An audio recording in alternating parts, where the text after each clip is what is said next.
Hola, soy Alexa o Ashley y soy cristiana. Bueno, ese es el tema del que te voy a hablar hoy. ¿Qué es ser cristiano? Primero me gustaría empezar diciéndote que ser cristiano no es una religión. Y si lo es, lo sería con la definición etimológica de la palabra religión, que viene del latín religos, que significa unir, unir a Dios con los hombres. En ese caso, ser cristiano sí sería una religión, y no solo sería una religión, sino que sería la religión. Pero no, cuando utilizamos la palabra religión no pensamos en eso. Generalmente pensamos en costumbres, leyes, ceremonias y ese tipo de cosas que son totalmente opuestas al significado anterior.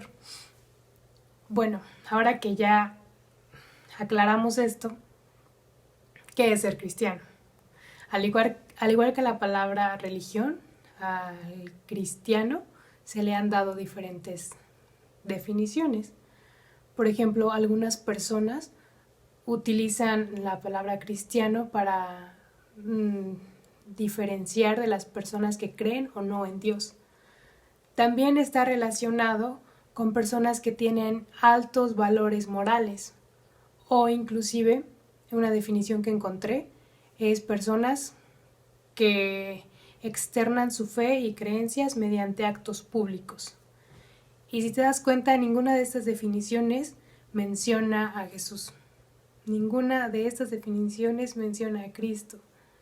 Y es curioso que busquemos o le demos tantos significados cuando el significado real está intrínseco en la palabra: cristiano, seguidor de Cristo. Esa es la forma simple en la que yo lo definiría.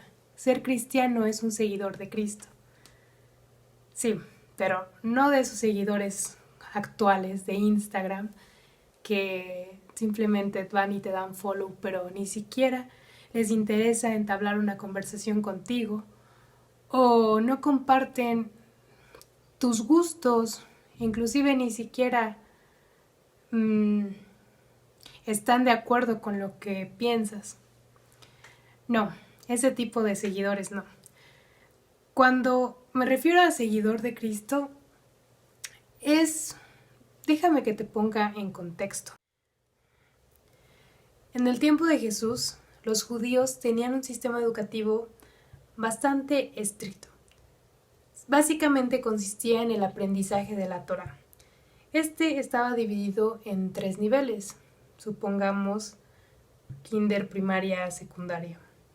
El primer nivel era como el filtro, en donde se separaban los que tenían facilidad de aprender de los que no. Consistía en memorizar los 5 primeros libros de la Biblia. Solo pocos niños judíos llegaban a pasar al segundo nivel. Los que no pasaban se iban a desempeñar el oficio familiar. El segundo nivel también tenía sus bajas, porque era aún más complejo. No solo se tenían que aprender los 5 primeros libros de la Biblia, sino que se aprendían todo el Antiguo Testamento. Entonces, también si no lo lograban pasar, pues se iban a desempeñar el oficio familiar. Solo los mejores llegaban a ese tercer nivel, y este nivel consistía en elegir un rabino al cual seguir. ¿Qué es un rabino? Un rabino era un erudito de la ley, un maestro de la ley. Sabía todo sobre ella. Incluso era intérprete de ella, de la ley.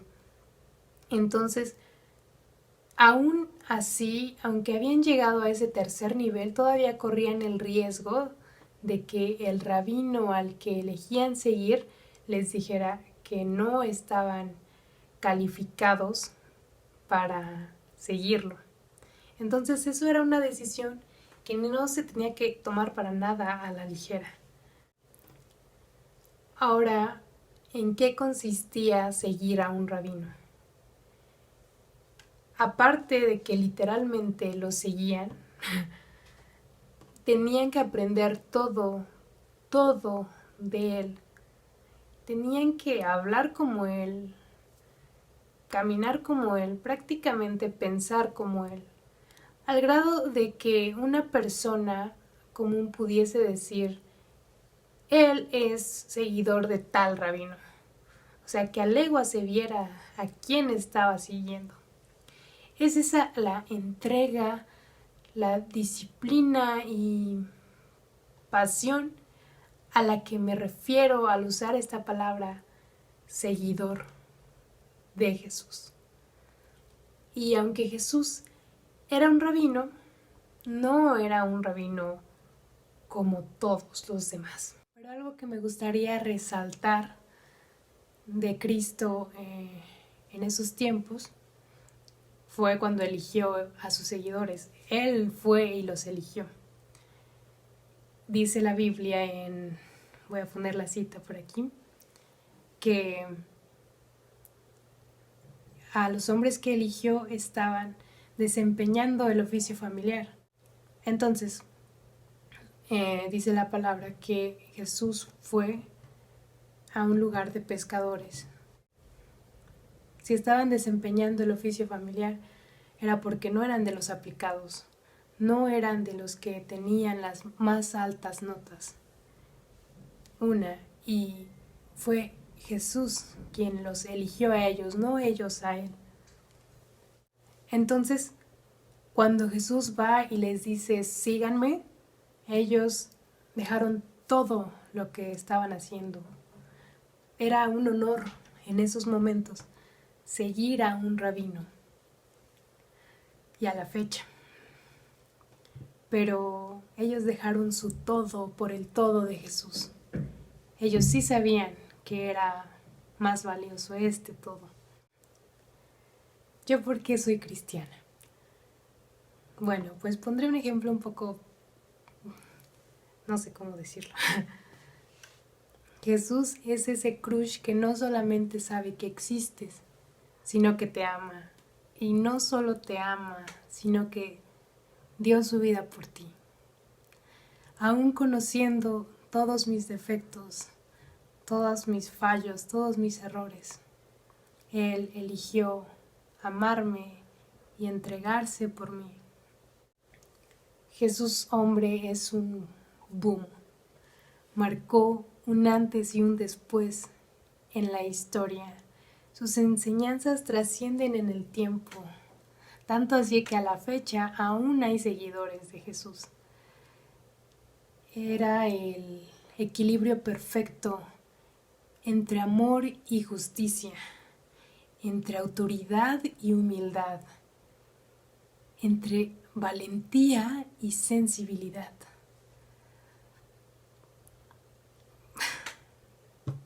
Este es Jesús. Y hay mucho más que profundizar en cada lectura de la Biblia. Hay tanto que aprender de Él. Es eso lo que hace un seguidor de Jesús, buscar aprender de Él, buscar conocerle. Y como vimos, no necesitamos tener nada o estar preparados para ser sus seguidores. Él elige a los no cualificados, a los que no tuvieron notas sobresalientes. No necesitas agregarte ni quitarte nada. Él te eligió porque así le plació. Si no conoces de Jesús, quiero decirte que Él te ama, que no necesitas purificarte para acercarte a Él. Acércate deshecho, acércate con llanto, con el corazón en pedazos. Él quiere tener el privilegio de enmendar esos pedazos rotos. Él quiere tener el privilegio de secar tus lágrimas, de darte consuelo. Pues hasta aquí el video de hoy, pero no te olvides de que estaré subiendo videos cada semana. Hay muchísimo más para aprender juntos. Pido a Dios que Jesucristo sea revelado a tu vida. Si eres cristiano, te invito a que elevemos el título de cristiano al lugar que le corresponde. No solamente verbal, sino encarnado en nosotros mismos. Les amo y les bendigo.